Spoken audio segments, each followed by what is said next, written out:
Pagdating sa kakanin, sumang-budbud po talaga ang tumatak sa aking panlasa. Kasi kakaiba yung lasa niya, alam niyo po yun na may konting tamis at maalat, tapos may luya pa, ay ang sarap. Kaya po gumawa po ako para sa aking mahal na asawa, yan, siya po ay taga Bohol, ng sumambudbod po. Gamit yung ating mga ingredients sa ating grindahan. Siyempre po, una yung konjac rice, so hugasan natin maigi.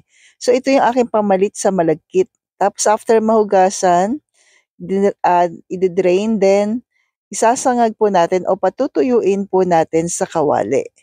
So wag pong iiwanan, halu-haluin hanggang matuyo, then itatabi po natin. And so kasi nga po sa low carb, bawal po yung malagkit. Kaya ito po yung ating pamalit. Then yung ating gata ng nyog o yung kakang gata o coconut cream, 1 cup po. So una 1/2 cup nilagay ko pero sabi ko parang kulang, ayan. Then 1 cup.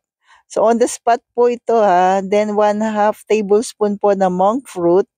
Then 1 tablespoon po ng luya. Ito po yung pinigang luya.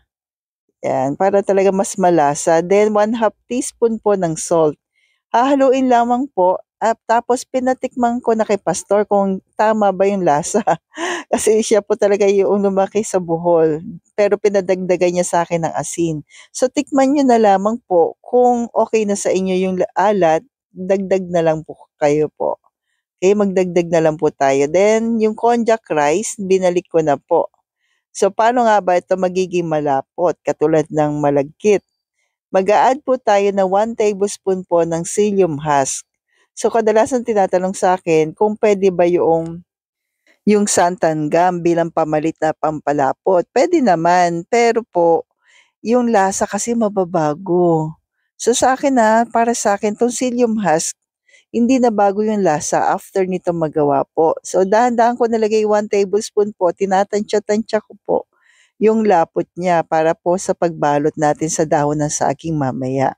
So halu-haluin lang po wag iiwanan. So kaya po siya 1 tablespoon sa isang 1 pack po ng konjac rice na may 1 cup po na kakang gata. Ay ang sarap. Kasi napakaraming kakang gata, yung unang gata po.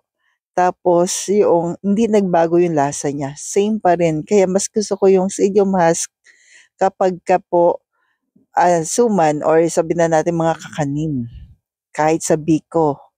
Yan. So ito na po, palalamigin lang natin, then inihahanda na natin yung ating dahon ng saging. So kailangan po yan. Then ito na po, babalutin, ay, nabubulol, pasensya na, dire-diretso kasi sa pagsasalita at early in the morning po ako nag-record o kaya hating gabi. Kaya hindi naiwasan talaga nabubulol. Okay lang yan. Tuloy pa rin, then binabalot na po ni Pastor. At least napapa-smile ko po kayo. So sa pagbabalot ganito yung kanyang diskarte, yan. So ginaganyan-ganyan daw po, pero kayo na pong bahala po kung anong diskarte niyo po, pero ito po yung sa kanya po. Yan, so excited. Ulitin lang po yung ano po, pagbabalot na ginagawa niya. Yan, then nagpapakulo na po ako dito ng tubig sa steamer.